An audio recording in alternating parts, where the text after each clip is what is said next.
Durante casi un siglo, los arqueólogos han buscado la cámara funeraria del rey Antíoco, sin resultado positivo hasta ahora. ¿Dónde fue enterrado Antíoco? Este es uno de los grandes enigmas, y si algún día su tumba apareciera intacta, sería un hallazgo magnífico. La búsqueda ha cautivado a exploradores y arqueólogos atraídos por la idea de encontrar lo que sería el gran hallazgo de nuestro siglo. Creo que la disputa por un tesoro de tal calibre sería muy tentador para cualquier ser humano. La tumba escondida de Antíoco.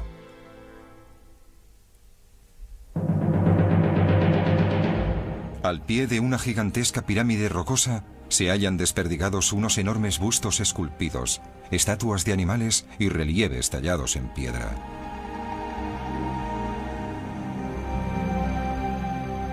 Son los restos de Nemrut Dagi, un extraordinario santuario funerario que perteneció a una civilización perdida que en su momento debió gozar de gran poder y abundante riqueza.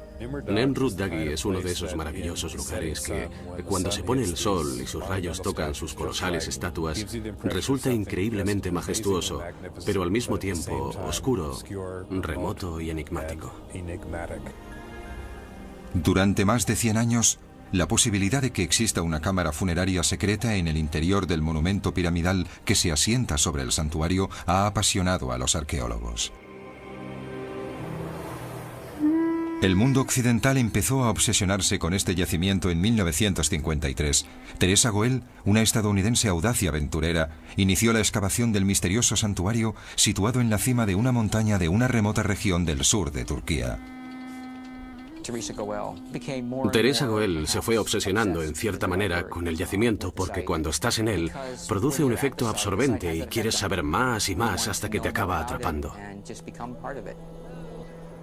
Esta exploradora de 52 años buscaba la supuesta tumba del rey Antíoco I, que gobernó el antiguo reino de Comagene, en el Próximo Oriente, 60 años antes del nacimiento de Cristo. Una inscripción en la piedra caliza sugiere que la cámara funeraria del rey se oculta en el interior de este montículo de piedra. También se cree que el mausoleo contiene abundantes tesoros. Teresa Goel, que era judía, trabajaba codo con Friedrich Karl Dorner, un arqueólogo alemán que, según cuenta Goel, había trabajado para Adolf Hitler durante la Segunda Guerra Mundial. Esta extraña suma de esfuerzos añadía interés a una búsqueda que se ha prolongado durante 3 décadas.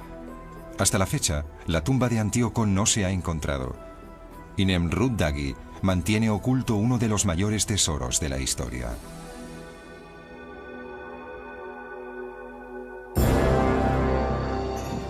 El año 69 a.C., dos grandes imperios combatían por el control del mundo mediterráneo.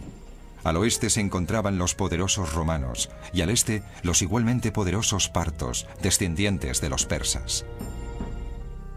Pero entre estas dos superpotencias, en el sur de la actual Turquía, se encontraba el reino independiente de Comagene. Su capital, Samosata, estaba situada a orillas del río Éufrates. La ciudad era un importante centro comercial de la región. Los habitantes de Comagene atribuían su paz y prosperidad a su rey, Antíoco I, perteneciente a una dinastía rica y próspera. El padre de Antíoco descendía del rey persa Darío I. Su madre era descendiente de Alejandro Magno. Gracias a su educación real, Antíoco se convirtió en un político astuto, creativo y con visión de futuro. Durante décadas, maniobró con habilidad entre los partos y los romanos, enfrentados entre sí. Manteniéndose neutral, consiguió la libertad de gobernar con independencia su magnífico reino. Es probable que el rey Antíoco fuera un gran gobernante y un rey muy astuto. Solo así podría haber reinado en esa época de la antigüedad. Los romanos fueron lo bastante inteligentes como para dejar que él ostentara el poder y tener así un estado que actuara como aliado entre ellos y los partos, al otro lado del Éufrates. Se sabe muy poco sobre el rey Antíoco, al margen de las misteriosas ruinas que revelan que era un hombre de grandes convicciones religiosas. Hacia el año 60 a.C., el monarca creó una nueva religión, una combinación de sus raíces orientales y occidentales. En honor de este culto sagrado, construyó un magnífico santuario que debería albergar en el futuro su sepultura. Se elevaba así en la cumbre del monte Nemrut, de 2.300 metros de altura, en un lugar muy próximo al cielo. El lugar se llama Nemrut Dagi, pero hasta la fecha se desconoce el significado de este nombre. Su construcción fue una tarea titánica. Antíoco ordenó que se erigiera un túmulo o tumba. Los obreros esparcieron 700.000 toneladas de roca triturada en la cima del monte Nemrut. Este formidable manto de rocas desciende hasta 150 metros desde lo más alto de la montaña.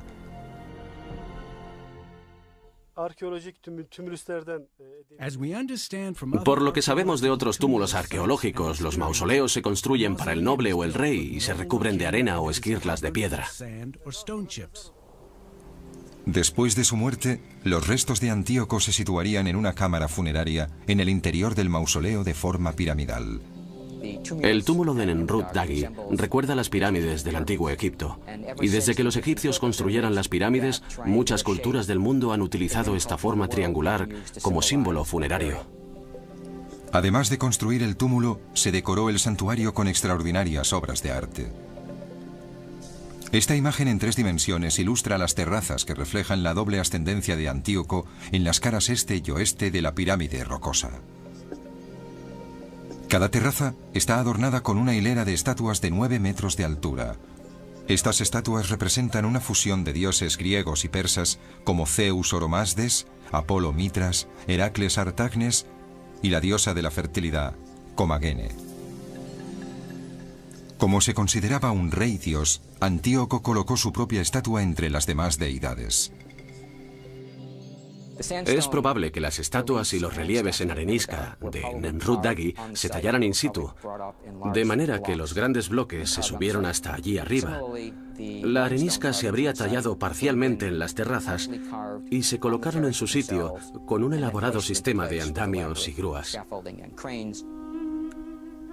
Junto a las colosales estatuas se erigieron relieves en arenisca que representaban a los familiares de Antíoco, así como al propio rey estrechando la mano a diversas deidades. El testamento de Antíoco está tallado en la parte posterior de los tronos de los dioses. Se trata de inscripciones en la piedra caliza que aportan gran información sobre esta cultura perdida. En vida del rey, los habitantes subían al santuario 2 veces al año para participar en fastuosas celebraciones en honor del nacimiento y la ascensión al trono de su monarca. Las ceremonias debían ser realmente espectaculares. Se celebraban banquetes y había muchos sirvientes que se ocupaban de todo lo necesario en estas jornadas en el gran recinto de Nemrut Dagi. Se trataba de un acontecimiento realmente importante. Durante las ceremonias, una serie de danzarinas bailaban al son de las flautas mientras una llama eterna flameaba en un altar. Estas celebraciones marcaron la edad de oro de la dinastía de Comagene. Pero esta época gloriosa no iba a durar mucho. Antíoco terminó enredándose en una peligrosa red política al intentar complacer tanto a los romanos como a los partos. Solía sobornar a los emperadores romanos con oro y plata a cambio de la independencia de su reino. Pero al final, sus artimañas no dieron el resultado esperado. Hacia los últimos años de la vida de Antíoco, tuvo lugar una cruenta batalla y se produjeron serias intrigas políticas entre los partos. Algunas fuentes creen que Antíoco podría haber sido asesinado como consecuencia de todo ello. Alrededor del año 34 a.C., el rey Antíoco, el gobernante supremo, falleció. La causa de su muerte está envuelta en un halo de misterio. Sabemos que entre los años 30 y 40 a.C. se produjo el asesinato de un gobernante destacado. El texto romano es ambiguo porque utiliza el pronombre él, de modo que no sabemos con certeza a quién se refieren los antiguos escritores romanos. Yo creo que se refieren a Antíoco y que fue él quien murió asesinado. Si Antíoco fue asesinado, ¿qué hicieron los asesinos, seguramente los partos, con su cadáver? Según las inscripciones en Nemrut Dagi, Antíoco está enterrado dentro de su mausoleo piramidal. Ningún texto romano o persa sugiere otra cosa. Muchos suponen que a su muerte el rey fue divinizado y ascendió a los cielos para ocupar su trono celestial mientras sus restos mortales recibían sepultura. En cuanto a la tumba de Antíoco, creo que podemos afirmar que debía ser majestuosa. Debía contener oro en abundancia, ébano y hermosos recipientes, quizá de plata, que representarían el poder que ostentaba. Tras la muerte del rey, sus descendientes debieron esforzarse por mantener el esplendor de su reinado, mientras la maquinaria de guerra romana se hacía con un mayor control de Asia Menor.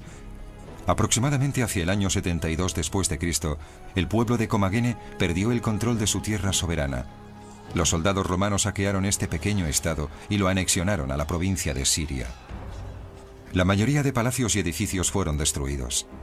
Nemrut Dagi sobrevivió al saqueo, pero permaneció en condiciones de absoluto abandono durante más de 1800 años, de modo que la tumba de Antíoco debió ser presa de los saqueadores. Pero el difunto rey dejó un mensaje agorero a quienes entraran sin autorización en su última morada. Si algún hombre roba o viola la entrada de forma impía, no puede esperar un destino feliz.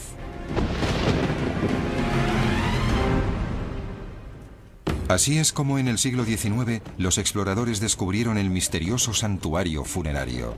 No sabemos si se produjo un saqueo o si tal vez jamás estuvo ocupado. Aisladas en la cumbre de una montaña, las ruinas de Nemrut Dagi nos recuerdan la devastación de una civilización olvidada. Durante casi 2000 años, la naturaleza ha profanado el santuario funerario. Los terremotos, la ferocidad del viento y las tormentas de nieve le desposeyeron de su antigua gloria. Las estatuas colosales cayeron de sus tronos. Sus enormes cabezas rodaron por el terreno y muchos de los relieves se hicieron añicos. Únicamente el túmulo piramidal de piedra sobrevivió a los elementos, algo que parece simbolizar el gran poder del rey, que supuestamente yace sepultado en su interior. Las piedras del túmulo no han dejado de desprenderse, y sin embargo sigue pareciendo que están todas en su sitio. No hay ningún hueco, es muy misterioso. Cuando el anterior reino de Comagene cambió de liderazgo y de religión, el santuario fue abandonado. A finales del siglo XIX, los turcos otomanos dominaban la región. Este pueblo practicaba el Islam y adoraba a un único dios, a diferencia de los antiguos peregrinos de Nemrut Dagi que veneraban a muchos. De hecho, Nemrut Dagi siempre fue un lugar conocido, pero lo fue para la población kurda. En Occidente era desconocido. De modo que siempre hubo grupos de nómadas que pasaban el verano en lo alto de la montaña y que descendían a los valles en invierno. A lo largo de un milenio siempre hubo gente que iba y venía por ese sitio. El primer occidental que descubrió este lugar fue Charles Sester, un ingeniero de caminos alemán. En 1881, mientras reconocía la cordillera al sur de Turquía, encontró unas curiosas formaciones rocosas. Su inusual estilo le hizo pensar que había descubierto unas ruinas asirias. Informó de sus hallazgos a la Academia Prusiana de las Ciencias de Berlín. Al principio, la Academia se mostró escéptica sobre cualquier nuevo descubrimiento en la región. Desconfiaban del hallazgo, pues no entendían cómo había podido pasar inadvertido un espacio así durante todo este tiempo. Pero unos cuantos científicos curiosos decidieron comprobar lo que Sester decía. En 1882, Carl Humann y Otto Puchstein exploraron Nemrut Dagi. Lo que vieron en la cumbre los asombró. Una pirámide de aspecto extraño que descollaba sobre unas ruinas espectaculares. En la cara este del montículo piramidal, una hilera de estatuas decapitadas, salvo una que estaba intacta y que más adelante sería identificada como Comagene, la diosa de la fertilidad. En la cara oeste, lo único que quedaba eran unas enormes cabezas de piedra caliza esparcidas entre figuras de animales y relieves fragmentados. Hicieron un trabajo espléndido al documentar el lugar en medio de unas terribles condiciones climáticas. Fotografiaron muchos de los restos y copiaron todas las inscripciones que pudieron encontrar. Puchstein era epigrafista, un científico especializado en descifrar inscripciones. Detrás de cada terraza descubrió unos largos muros de piedra caliza con caracteres griegos. Puchstein tradujo el nombre del constructor: el gran rey Antíoco, el dios, el recto, la deidad manifiesta.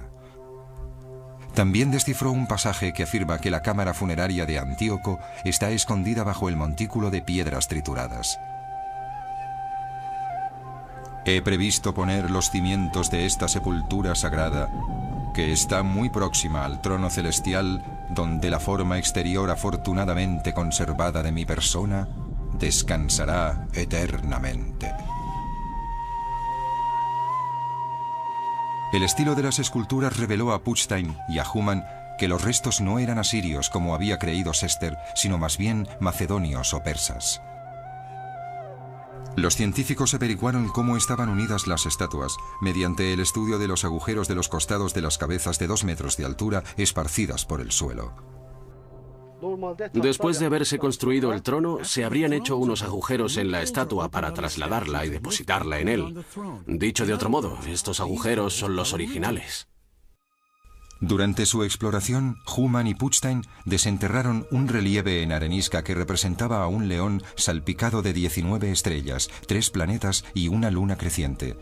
Descubrieron que era el calendario astronómico griego más antiguo que existía, pero el hecho exacto al que este horóscopo se refería generó debate. ¿Qué significa todo esto?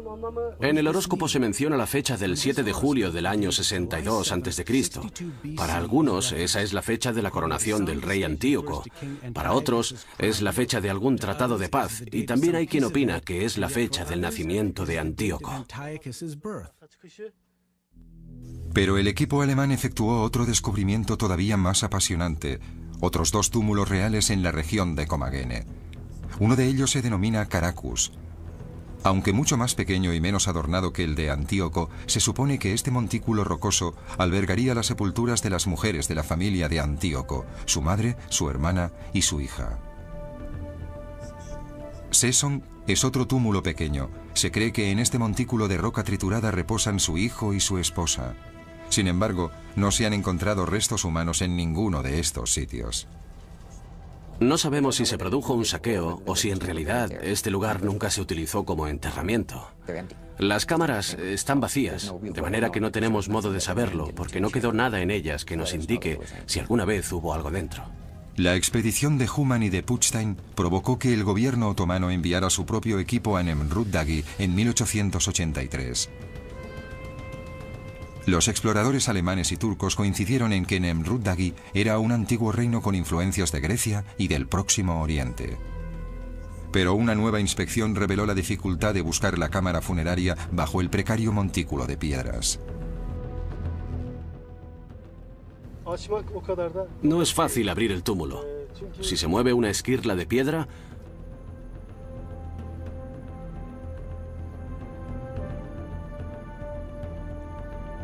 todo el túmulo se desliza y lo sepulta a uno debajo. Al final, la falta de interés y de financiación motivaron que el santuario fuera abandonado de nuevo, por lo menos hasta la segunda mitad del siglo XX. Fue entonces cuando una arqueóloga estadounidense retomó la búsqueda de la cámara funeraria de Antíoco. Cuantas más cosas descubría sobre Antíoco, más convencida estaba Goel de que este lugar maravilloso y austero a un tiempo no podía ser otro que la tumba del rey. Corría el año 1953. Teresa Goel, una arqueóloga estadounidense, inició en solitario una ambiciosa expedición. Quería desentrañar los misterios que rodeaban a Nemrut Dagi y encontrar la tumba del rey Antíoco. Esta licenciada en arquitectura de Nueva York empezó a interesarse por este espectacular lugar cuando estudiaba arqueología en la New York University en la década de los años 30. En 1946, después de la Segunda Guerra Mundial, Goel fue a Turquía para excavar el antiguo yacimiento de Tarso. Pero anhelaba visitar el poco explorado yacimiento de Nemrut Dagi.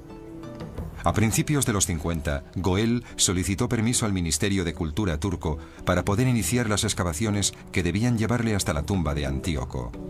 Enseguida se dio cuenta de que los anteriores expertos habían sido injustos con Antíoco y Nemrut Dagi y se propuso realizar una reivindicación del monarca y su reino. Pero Goel no estaba licenciada en arqueología y se sentía algo insegura de su posición frente a los arqueólogos más prestigiosos del mundo. Así que pensó que este podría ser el camino para que sus colegas la aceptaran. Goel no parecía reunir las condiciones para llevar a cabo una excavación en aquella desolada región musulmana, Con 52 años se estaba quedando sorda y tenía problemas crónicos en los pies. Aún así, su decisión de excavar era implacable. Podría decirse que mi tía Tess era única. No he conocido a nadie como ella. Era distinta de las demás mujeres de su generación. Todo en ella era diferente, su forma de vestir y de hablar. Estudió en Radcliffe en una época en la que todas las demás mujeres eran educadas para ser esposas ejemplares. De hecho, en 1923, sus padres, judíos ortodoxos estrictos, le concertaron un matrimonio con Cyrus Leventhal, hijo de un rabino. Tuvieron un hijo llamado Jay, pero el matrimonio resultó un fracaso. Me di cuenta de que mi vida era una situación de continua itinerancia.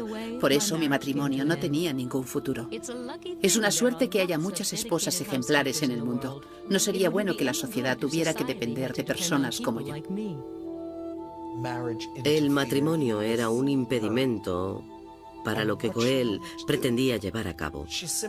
Apartó de su vida todo lo que suponía una interferencia. Todas las distracciones externas, incluido su hijo, al que dejó al cuidado de su hermana mayor. El camino poco convencional de Goel la condujo a la primera de sus muchas expediciones a Nemrut Dagi. En otoño de 1953 llegó a la antigua ciudad de Estambul, un bullicioso puerto comercial que conecta a Europa con Oriente. Tomó un autobús destartalado hacia el sur y se convirtió en la primera mujer occidental que entró en la región musulmana de Anatolia. Ahí efectuó el recorrido hacia la cumbre del monte Nemrut en Mula. Llegó exhausta a la cima, pero lo que allí vio fue suficiente para una reanimación inmediata.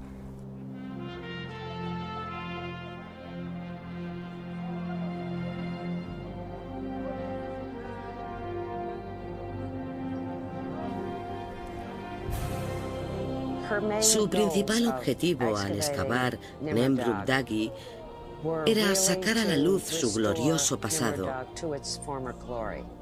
pero también estaba decidida a descubrir la tumba de Antíoco, un hallazgo que sería considerado de gran importancia. Goel no estaba sola en esta búsqueda. Friedrich Karl Dorner, un alemán especialista en textos antiguos, también había solicitado el permiso para excavar en Nemrut Dagi. Este epigrafista de 42 años estaba interesado en estudiar las inscripciones de Antíoco relacionadas con la historia de su dinastía. Goel estaba tan interesada en la historia como en la disposición arquitectónica del lugar. Y para ambos, el hallazgo de la tumba se había convertido en una auténtica obsesión. Las autoridades turcas habían concedido el permiso a los que debían trabajar en el mismo lugar conjuntamente, y eso pareció funcionar muy bien al principio. Acordaron que Goel sería la directora de las excavaciones y que Dorner sería su epigrafista.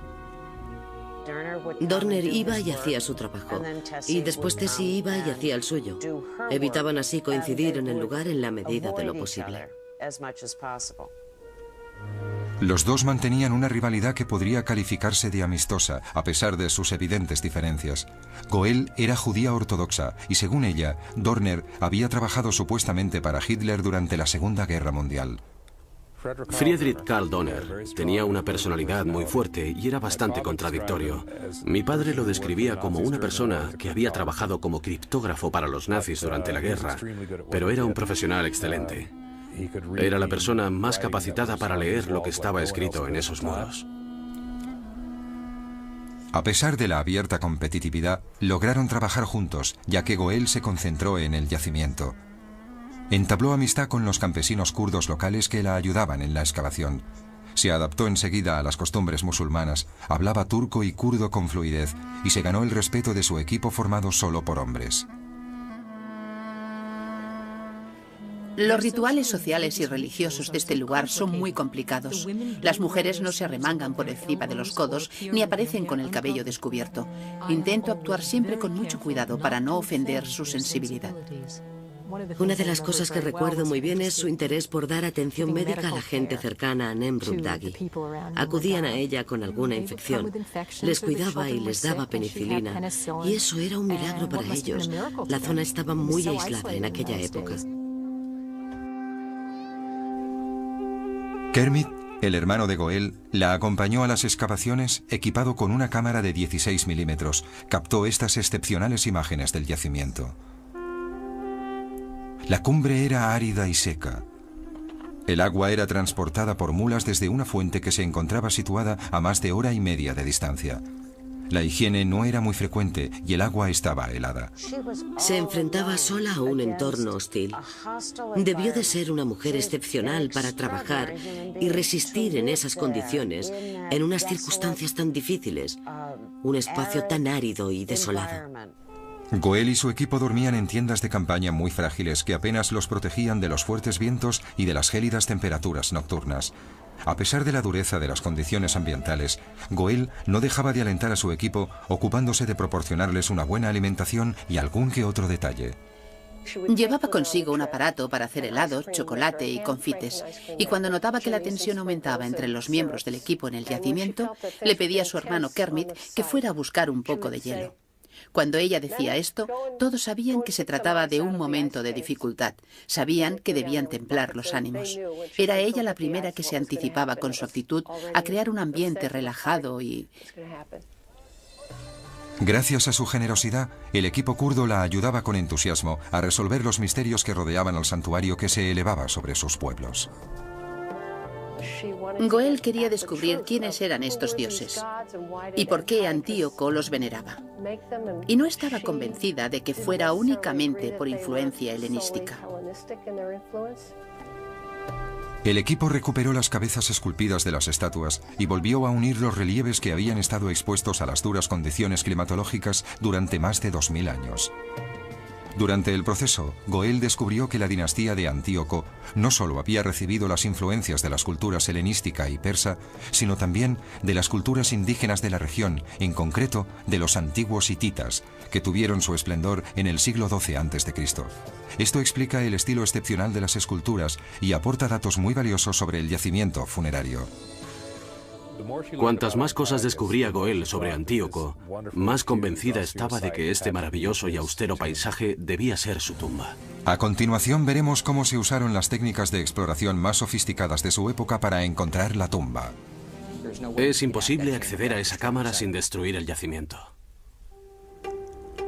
La obsesión de Teresa Goel por encontrar la tumba de Antíoco solo era equiparable a la de su colega Friedrich Karl Dorner. En público mantenían una relación profesional, pero no sabemos lo que pensaban y sentían entre ellos en privado. Se ha dicho que Teresa estaba enamorada de Karl Dorner, y este sentimiento podría resultar más bien conflictivo, porque ella era judía y él alemán. Y es posible que, además, hubiese pertenecido al partido nazi. Es probable que ella tuviera la sospecha de que él había estado afiliado a dicho partido. Y a pesar de ello, no dejaba de sentirse muy atraída por él. De modo que ahí estaban, en la cima de la montaña, un lugar donde debía fluir el amor y el odio a un tiempo, y también una creciente rivalidad por el descubrimiento de la tumba de Antíoco. La competitividad entre ambos se fue intensificando con los años. Entre 1953 y 1961, Goel hizo 6 viajes a Nemrut Dagi. Estudió y registró las esculturas. También empezó a excavar para encontrar la cámara funeraria de Antíoco. No existe un acceso evidente. Teresa Goel realizó la excavación basándose en el lugar donde se encontraban las cámaras funerarias de otros túmulos reales de Comagene. El descubrimiento en el siglo XIX de los otros 2 túmulos, el de Caracus y el de Sesson, le hizo ser optimista sobre el hallazgo de los restos en Nemrut, a pesar de que estos túmulos se encontraron vacíos. Fue así como empezó a enviar equipos para buscar posibles puntos en los que excavar. Construyeron protecciones de madera para evitar que las piedras cayeran, a pesar de que caían igualmente. Después, utilizaron un equipo sísmico italiano que efectuaba pequeñas cargas de dinamita para captar ecos de lo que llamaban anomalías y que, según tengo entendido, también causaron algunos desperfectos. Durante los años en que Goel abrió túneles para encontrar la tumba escondida, se produjo un pequeño desastre en el santuario. La cabeza de la diosa Comagene, la única estatua que permanecía intacta, se desprendió del torso. Según los más supersticiosos, el espíritu de Antíoco había regresado para maldecir a quienes habían intentado profanar su tumba. Se han escuchado todo tipo de interpretaciones, desde que fue un acto de los dioses hasta que fue por culpa de la dinamita. De todas ellas, la explicación más plausible es que la estatua se fragmentó debido a uno de los terremotos todavía bastante frecuentes en la zona, o que la alcanzó un rayo. Goel no mencionó el incidente en sus cartas, y el episodio no fue un impedimento para su obsesiva búsqueda de la cámara funeraria de Antíoco. En los años 60, Nemrut Dagi ya no estaba relegado a las notas a pie de página de los libros de arqueología. Teresa Goel llevaba trabajando en la cima de la montaña 8 años. Convertía la búsqueda de la cámara funeraria de Antíoco en algo tan importante como los descubrimientos de las tumbas de los grandes faraones de Egipto. Periódicos y revistas internacionales informaron sobre su apasionante búsqueda. La publicidad sirvió para la aportación de fondos económicos al yacimiento. En 1963, Goel exploró de nuevo el túmulo, esta vez utilizando el equipo más avanzado de la época. Se realizaron varias pruebas, incluidas las prospecciones sísmicas y electromagnéticas, pero Goel y su equipo tropezaron con muchos obstáculos. Además de tener una superficie precaria, la roca triturada es solo un revestimiento de la cima de la montaña. Y a diferencia de las pirámides de Egipto, que contienen cavidades artificiales, el monte Nemrut contiene varias bolsas naturales que pueden percibirse como cámaras funerarias. Es muy difícil diferenciar una cavidad natural de otra artificial, con la clase de prospecciones realizadas hasta ahora. Aunque se hubiera encontrado una cámara en el interior, habría sido imposible llegar a ella sin destruir el túmulo. Goel probó todos los métodos posibles, pero no encontró nada. A su frustración se sumaba su creciente resentimiento hacia Friedrich Karl Dorner. Durante una década habían trabajado principalmente por separado, pero a finales de los años 60 se vieron obligados a compartir sus investigaciones para poder publicar sus hallazgos. Trabajar juntos provocaba mucha tensión entre ellos, no solo porque cada uno tenía su propio enfoque científico, sino porque además ambos tenían el sentimiento de que el yacimiento les pertenecía. Dorner quería reservarse la información de gran parte de los materiales que él mismo había descifrado, y Goel, por supuesto, quería obtener toda la información sobre el yacimiento. Solían discutir mucho, sus cartas dan fe de ello, así como de la opinión un tanto crítica que ambos tenían entre sí sobre los trabajos realizados por el otro en la excavación. También estaban en desacuerdo en cuanto a la publicación de la información sobre el yacimiento, pero a pesar de todo esto, siguieron colaborando y trabajando juntos. Goel seguía sin estar satisfecha con su investigación. En 1976 planeó otra excavación. Sin embargo, no consiguió los fondos económicos suficientes. Con 75 años, sus posibilidades de regresar al yacimiento parecían escasas. La gente murmuraba y decía que como era mujer y sufría problemas de sordera, no tendría futuro en el mundo académico. Pero creo que su mayor inseguridad provenía de su formación académica, pues no había llegado a doctorarse. Goel había lidiado todo tipo de tormentas en la cima del monte Nemrut, pero en este caso se enfrentaba con otro obstáculo. No había finalizado el doctorado en arqueología. Esto la torturaba y hacía que se sintiera insegura a la hora de publicar sus hallazgos. Aunque había escrito artículos breves sobre el yacimiento a lo largo de todos estos años, tenía que redactar un informe final que sería juzgado por un público académico muy crítico. Había profundizado mucho en el estudio de Comakene y en su región, y su interés por el yacimiento la llevó a seguir adelante durante años, pero jamás creyó tener información suficiente sobre el yacimiento. Pensaba que sus interpretaciones no tendrían validez entre sus colegas. Aunque su obsesión por encontrar la tumba de Antíoco era implacable, la salud de Goel empeoraba. En 1981, a sus 80 años, le diagnosticaron un cáncer y su esperado informe sobre Nemrut Dagi distaba mucho de estar redactado en su totalidad. Su hermano Kermit se negó a permitir que la que había sido la obra de su vida quedara incompleta, así que solicitó para su hermana la ayuda de varios expertos en la materia. Donald Sanders, doctor en arqueología, aceptó la propuesta de Kermit para terminar el libro de Goel. Cuando me convertí en la persona que iba a recopilar toda la información aportada por Teresa Goel sobre Nemrut Dagi, tuve la posibilidad de hablar con ella muchas veces y decirle que la obra de su vida iba a publicarse para provecho de la comunidad arqueológica. A Goel, débil y postrada en la cama, le entristecía saber que no volvería a visitar nunca el santuario en lo alto de la montaña. Vivió sus últimos años reflexionando y lamentándose. Se sentía decepcionada por no haber terminado una publicación final sobre el yacimiento. También se sentía muy frustrada por no haber encontrado la tumba de Antíoco. Le invadía el resentimiento porque no podría terminar aquello a lo que había dedicado toda su vida, aquello que había sido considerado de gran interés por la comunidad arqueológica mundial. E incluso sentía rabia por el hecho de que Dorner pudiera seguir adelante y ella no. El 18 de diciembre de 1985, Teresa Goel falleció. Tenía 84 años.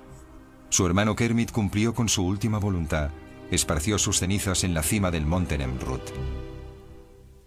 A continuación veremos cómo el rival de Teresa Goel prosiguió la búsqueda de la tumba de Antíoco en Nemrut Dagi. Creo que no debería reanudarse la búsqueda de la tumba de Antíoco, porque no pueden hacerse más análisis del yacimiento sin destruirlo más todavía.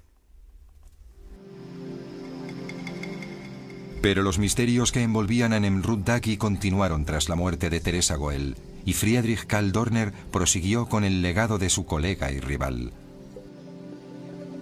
En 1984, Dorner regresó a Nemrut para efectuar unos trabajos de restauración, aunque no disponía de fondos económicos para devolver al yacimiento el esplendor del que había gozado en el pasado. Dorner estaba dispuesto a dejar su propia huella en el lugar, así que se puso a buscar la tumba perdida de Mitrídates I, padre de Antíoco, situada al parecer en Arsamella, a unos 50 kilómetros de Nemrut Dagi. Sin embargo, Arsamella no posee ningún túmulo, solo 2 túneles profundos abiertos en la montaña. Una inscripción sobre un túnel informa de que Antíoco sepultó en él a su padre. Pero no existe ninguna cámara funeraria.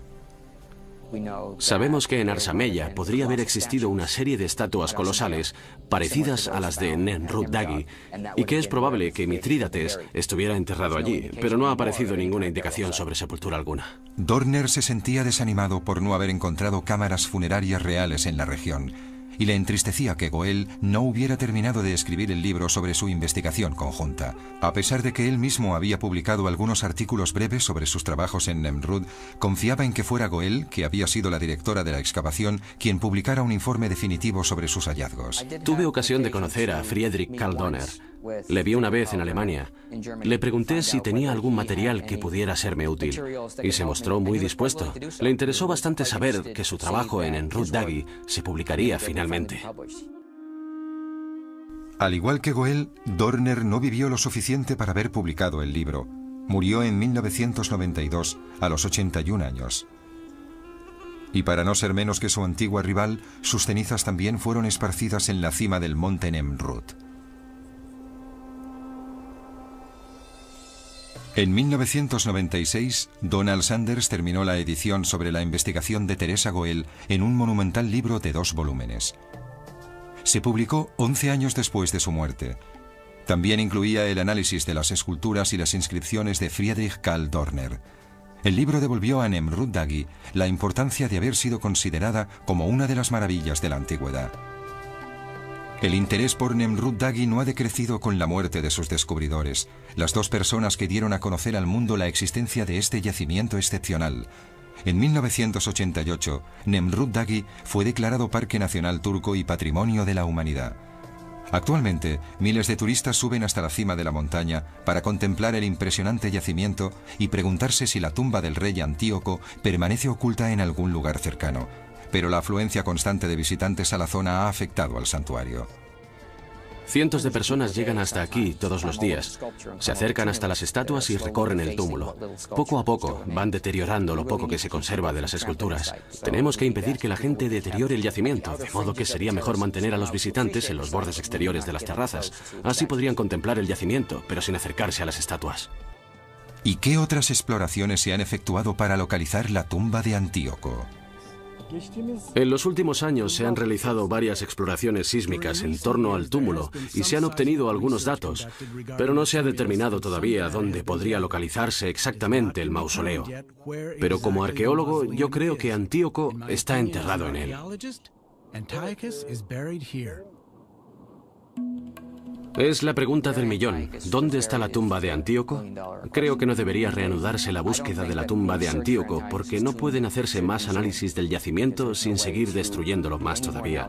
Y no creo que merezca la pena continuar con la destrucción del yacimiento para buscar una tumba que tal vez no se encuentre nunca. Y que en el caso de que apareciera tal vez esté vacía o tal vez no esté intacta. La tumba escondida de Antíoco es solo uno más de los muchos misterios que quedan por resolver. A pesar de que la historia y los trabajos arqueológicos realizados en el santuario están totalmente publicados, siguen habiendo muchas preguntas sin respuesta. Creo que debería seguir siendo un misterio. En mi opinión, la disputa por un tesoro de esta magnitud puede ser peligrosa para la vanidad del espíritu humano. Puede que la tumba siga ahí. No lo sé, pero prefiero ver el yacimiento y valorarlo por lo que es. Creo que lo más importante es el legado histórico, lo que representa en sí mismo. Este es el verdadero tesoro. Cuando visitas el yacimiento, eres consciente de que contiene todos estos secretos y no puedes dejar de preguntarte quién, qué y por qué. Sigue siendo uno de esos lugares maravillosos que emanan una extraña fuerza que es una mezcla de atracción y misterio.